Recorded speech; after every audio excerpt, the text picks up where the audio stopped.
আমাদের আজকের পার্টে থাকছে অ্যাডোব ইলাস্ট্রেটরের টুল ডিসকাশন। আমরা আজকে জানবো অ্যাডোব ইলাস্ট্রেটরের কোন টুল কি কাজ করে এবং কিভাবে কাজ করে। আসুন আমরা শিখে নিই। আমরা গত ক্লাসে বলেছিলাম আমরা পরবর্তী ক্লাসে বিজনেস কার্ড নিয়ে আলোচনা করব, কিন্তু আমি ভাবছি যে আমরা অ্যাডোব ইলাস্ট্রেটর সম্পর্কে জেনে নিয়ে দেন আমরা যদি প্রফেশনাল কাজে মুভ করি আমাদের আসলে পারফর্ম করতে ভালো হবে। সুতরাং আমাদের আজকের টপিক্সে বিজনেস কার্ড থাকছে না। আমাদের আজকের টপিক্সে আমরা নিয়ে এসেছি অ্যাডোব ইলাস্ট্রেটর। আমরা আজকে অ্যাডোব ইলাস্ট্রেটর কী জিনিস এবং অ্যাডোব ইলাস্ট্রেটরের সাথে ফটোশপের তফাৎটা কোথায় এবং কোন ক্ষেত্রে ফটোশপ এবং কোন ক্ষেত্রে ইলাস্ট্রেটর আমরা ইউজ করব আমরা তার ভ্যারিয়েশনটা আগে দেখে নিই। সো চলে আসুন আমি একটি নোটপ্যাড অন করে ফেলি বোঝার সুবিধার্থে। এই নোটপ্যাডে আমি এখন লিখছি অ্যাডোব ফটোশপ, যেটা আমরা আমাদের বিগত কয়েকটি ক্লাসে আমরা জেনেছি ফটোশপ থেকে কি কি কাজ করা যায়। তারপর আমরা লিখে নিচ্ছি অ্যাডোব ইলাস্ট্রেটর। সো কেন দুই ধরনের সফটওয়্যার, কেন দুটোই আমাদের ইউজ করাটা ম্যান্ডেটরি।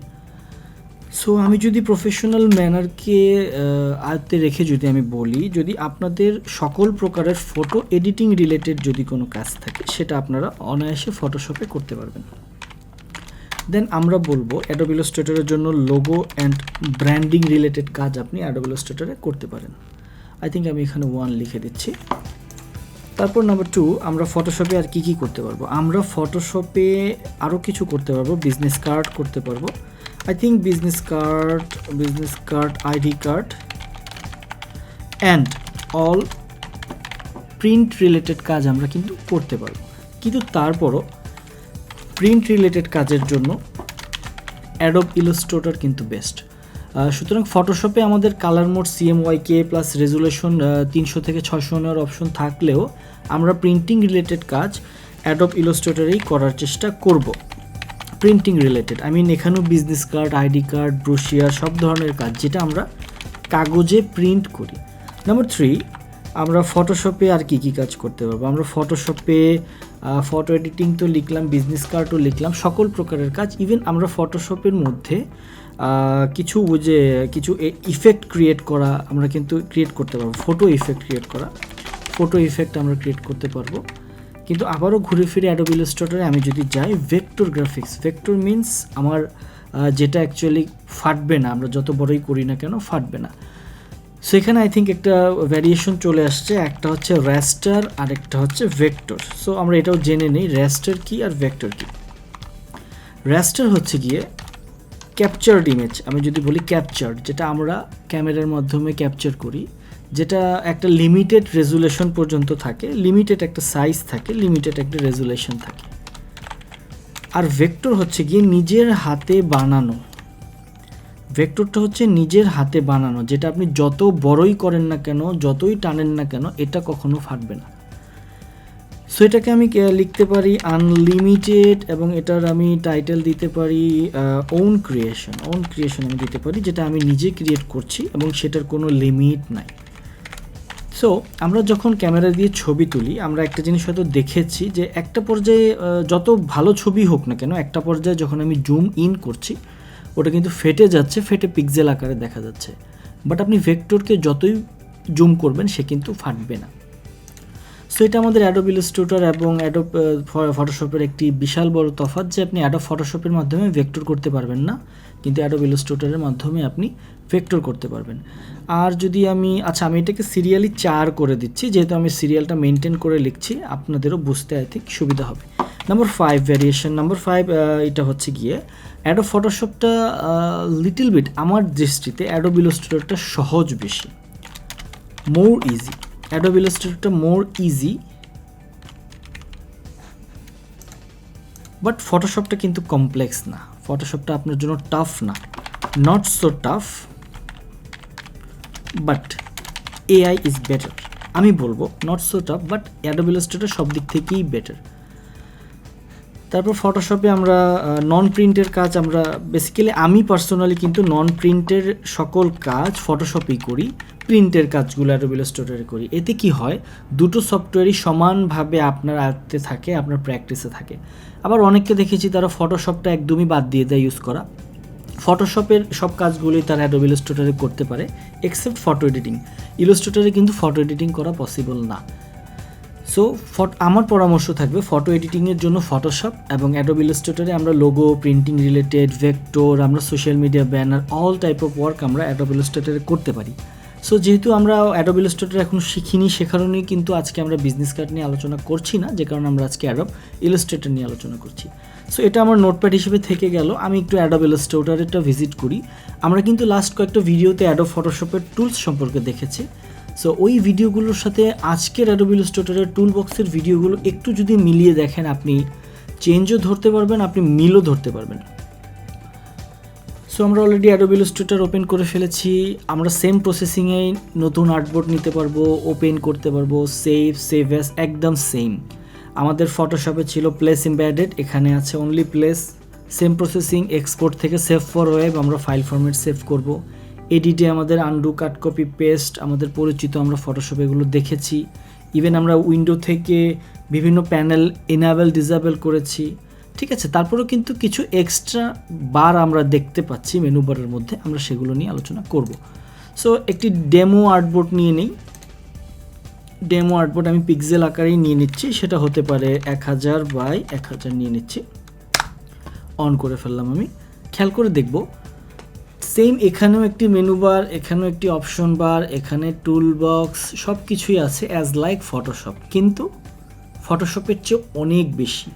আপনি খেয়াল করে দেখুন, আমরা ফটোশপে, আমি যদি এখন একটু পাশাপাশি রাখি, পাশাপাশি রাখার জন্য আই থিঙ্ক আমি যদি পাশাপাশি রাখতে চাই, আমি এটাকে একটু লেফট সাইড করে ফেলি, এই পাশে আমি ফটোশপটা অন করে ফেলি, তাহলে দুটোর ভ্যারিয়েশন আমি আপনাদেরকে ইজিলি বোঝাতে পারবো, তাহলে বুঝতে পারবেন যে তফাৎটা কোথায়। আমি একটু অপেক্ষা করছি ফটোশপটি ওপেন হোক, সময় দিচ্ছি। ফটোশপ অলরেডি ওপেনড, এটাকে আমি লেফট সাইডে নিয়ে নিচ্ছি। সেম প্রসেসিংয়ে আমি 1000 বাই 1000-এর একটি আর্টবোর্ড নিয়ে নিচ্ছি। সো খেয়াল করে দেখি, এখানেও একটা টুল বক্স, এখানেও একটা টুল বক্স, ইলাস্ট্রেটরের টুল বক্স এবং ফটোশপের টুল বক্স। এখানে 1000 বাই 1000 নিয়েছি এবং এখানেও আমি অলরেডি 1000 বাই 1000 নিয়েই আছি। সো একটু খেয়াল করে দেখি, মুভ টুল, মার্কি টুল, লেসো টুল, আমরা এগুলো কিন্তু জেনেছি, ম্যাজিক ওয়ান টুল, বাট আমরা এখন এটার সাথে একটু মিল রেখে যদি চিন্তা করি, এটা প্রথমে যেটা আছে সিলেকশন টুল, তারপর আছে হচ্ছে ডাইরেক্ট সিলেকশন টুল। আমরা কিন্তু ডাইরেক্ট সিলেকশন টুলটা ফটোশপে দেখিনি। কেন দেখিনি? কারণ ডাইরেক্ট সিলেকশন টুলের সর্বাধিক ব্যবহৃত হবে অ্যাডোব ইলাস্ট্রেটরে, দ্যাটস ওয়াই আমরা এটা অ্যাডোব ইলাস্ট্রেটরে শিখে নিব। আর অ্যাডোব ইলাস্ট্রেটরে শিখলে আপনার একইভাবে এটা ফটোশপেও কনভার্ট হয়ে যাবে। সো সিলেকশন টুল আপনি সিলেক্ট করবেন, ডাইরেক্ট সিলেকশন টুল আমরা জানবো, ম্যাজিক ওয়ান টুল আমরা দেখেছি, ল্যাসো টুল আমরা দেখেছি, পেন টুল আমরা দেখেছি, কার্ভেচার টুল আমরা দেখেছি, টাইপ টুল দেখেছি। লাইন টুলটা ছিল আমার এই ফটোশপের শেপ টুলের ভিতরে, আমার এখানে কিন্তু লাইন টুলটা ছিল, যেটা দিয়ে সিঙ্গেল একটা লাইন আন্ডারলাইন দেওয়ার জন্য। সেম অ্যাজ অ্যাডোব ইলাস্ট্রেটরের rectangle, round rectangle, ellipse, polygonal, star tool. আমার কিন্তু ফটোশপে স্টার টুল সেপারেট ছিল না, আমরা পলিগোনাল থেকে স্টার তৈরি করতাম, বাট এআইতে আমাকে সেপারেটভাবেই স্টার তৈরি করার জন্য একটা অপশন সে দিয়ে দিয়েছে। তারপর খেয়াল করে দেখবেন এখানে ব্রাশ টুল, এখানে নাম আছে পেইন্ট ব্রাশ, একই জিনিস, ওখানে ব্রাশ টুল। তারপর এটা হচ্ছে শেপার টুল, কিছু কিছু টুল কিন্তু নতুন আছে, শেপার টুল এগুলো নতুন। ইরেজার টুল আমরা ফটোশপে পেয়েছি, রোটেট টুল এগুলো কিন্তু নতুন, উইথ টুল, ফ্রি ট্রান্সফর্ম টুল, তারপর শেপ বিল্ডার টুল, এগুলো কিন্তু নতুন টুল, খেয়াল করবেন। আমরা আই ড্রপার টুল কিন্তু পেয়েছি ফটোশপে। আমরা ক্রপ টুল, এখানে আর্টবোর্ড টুল নামে আছে, আমরা যেটা পেয়েছিলাম ক্রপ টুল নামে, একই জিনিস। তারপর এটা হচ্ছে slice tool, I think as per my concern এটা আজ পর্যন্ত আমার কাজে লাগেনি, আপনাদেরও আই থিঙ্ক কাজে লাগবে না।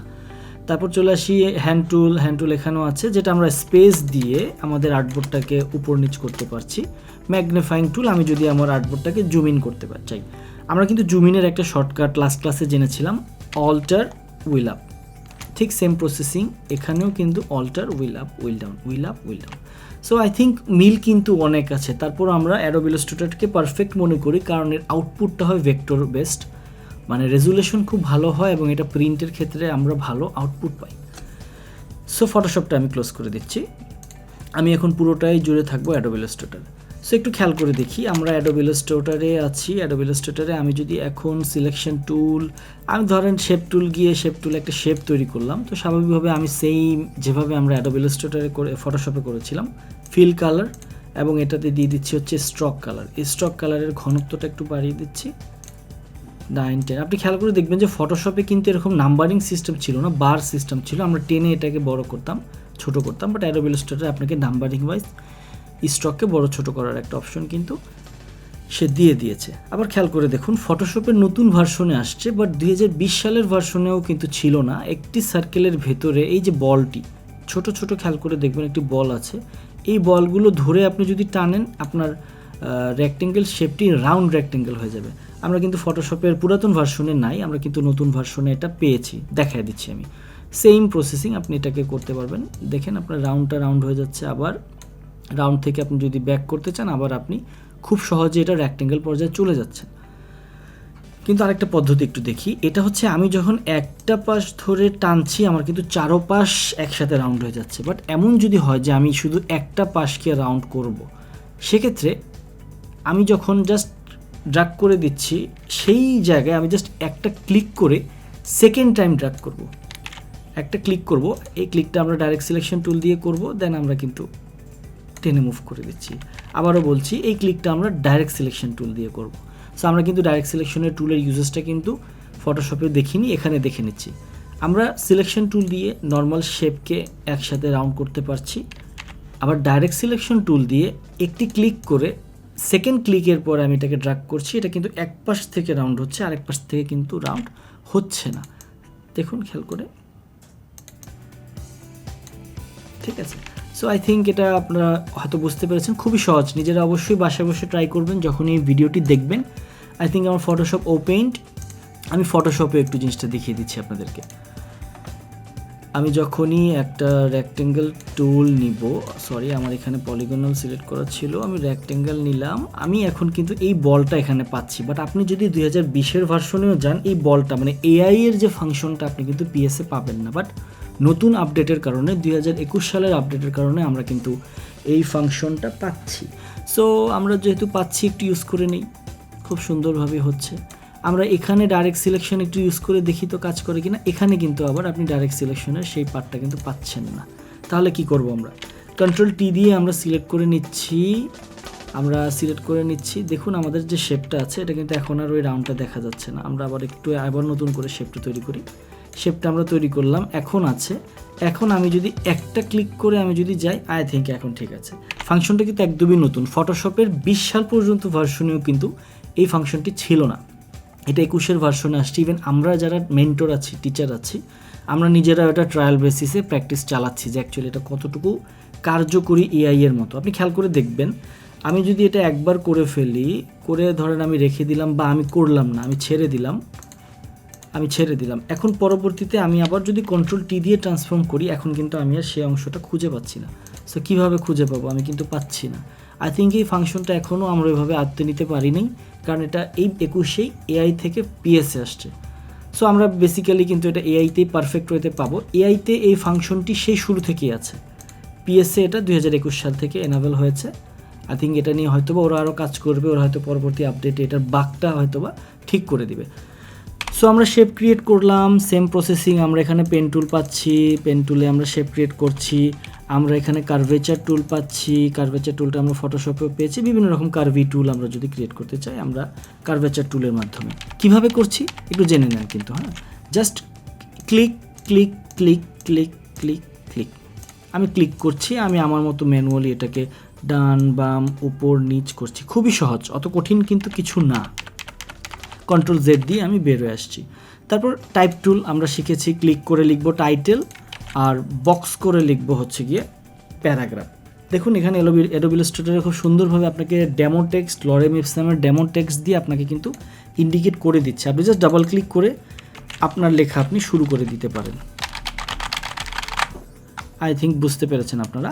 সো ম্যাক্সিমাম ফাংশনগুলোই কিন্তু এক।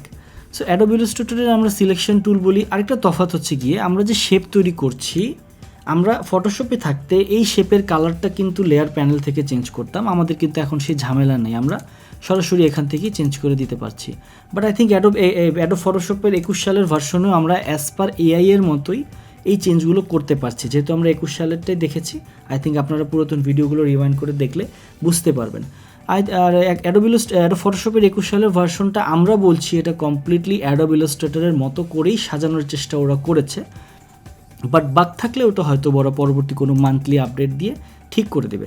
সো আমরা শেপ ক্রিয়েট করলাম, অনেক কিছুই করলাম। আমরা আজকে কি করলাম, আমরা আজকে বেসিক্যালি ফটোশপের সাথে মিল যে টুলসগুলো আছে সেগুলো আমরা টুকটাক আপনাদের সামনে আলোচনা করার চেষ্টা করলাম।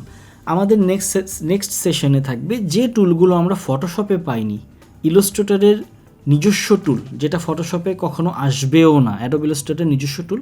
আমরা আমাদের পরবর্তী সেশনে অ্যাডোব ইলাস্ট্রেটরের সেই নিজস্ব টুলগুলো নিয়ে আলোচনা করব। সুতরাং দেখা হবে পরবর্তী সেশনে। ভালো থাকবেন সবাই।